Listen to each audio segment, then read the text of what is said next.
Progressive activists are claiming victory with the recent Michigan Supreme Court ruling related to minimum wage and paid sick leave laws.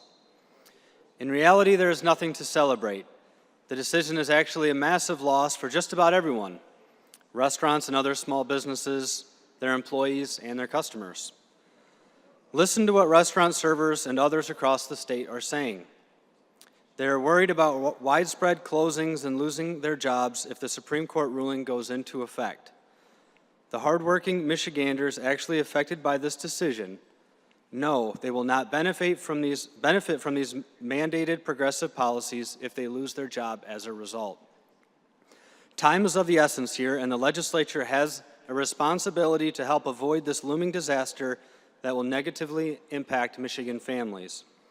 I have introduced legislation that would keep our current laws on the books before the Supreme Court decision starts to be implemented early next year.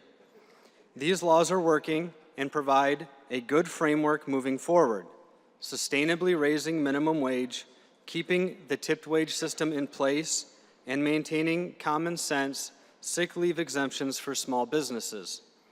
If Democrats have an alternative solution, now is the time to get it in the open. We must act before it is too late. Under the court ruling, early next year, the minimum wage is expected to increase 21% to $12.48 an hour. It is expected to increase to nearly $15 an hour over the next 3 years. Why is this an issue? One does not need a doctorate in economics to see what happens when the government artificially inflates wages to a point that is unaffordable for employers. If you own a small business and the cost of hiring an employee is greater than the revenue you bring in to pay for that employee, you either reduce the position's hours or you don't hire that employee at all. It's simple math. Progressives might genuinely think they are doing the workers a favor by raising their wages, but in real life, they are making more jobs unsustainable and promoting job cuts. Even more damaging is the elimination of the tipped credit, which will decimate an already weakened restaurant industry. Under current law, a server earns 38% of a minimum wage as a payment from their employer. The remaining 62% comes from customer tips. If the tips fall short, the employer is required to make up the difference. But in reality, that rarely happens. Servers often make much more than the mandated minimum wage under the current system.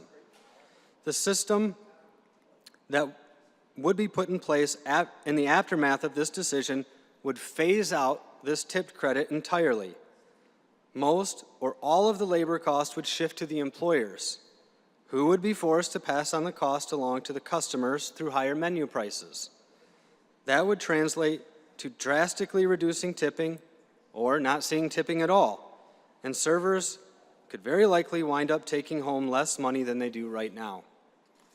Like anything else, if prices are too high, people will stop buying or using the product. Fewer customers means less business, which translates to operating with fewer employees or closing altogether. This is not theoretical, this is real life. Thousands of restaurant jobs were lost in Washington, D.C. after the tipped credit was eliminated there. On top of all of this is the fairness issue. Why is someone who is busting their hump working 6 tables getting paid the same as someone who is working 2? The paid sick leave mandates are more complex, but also troubling because small businesses would not be able to absorb the costs. We must keep the exemption for small businesses. Even Obamacare exempted businesses with 50 employees or less. The part of the new law enabling no-call, no-show employees must also be adjusted. Employers, especially small ones, need to know they can be staffed reliably. And they need to know that so they can keep their doors open. People who go to a dentist or a school or even a hardware store need to know that there will be someone working there when they walk through the doors.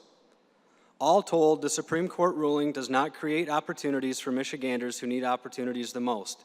It is taking those opportunities away. We must work together to enact a solution before it is too late.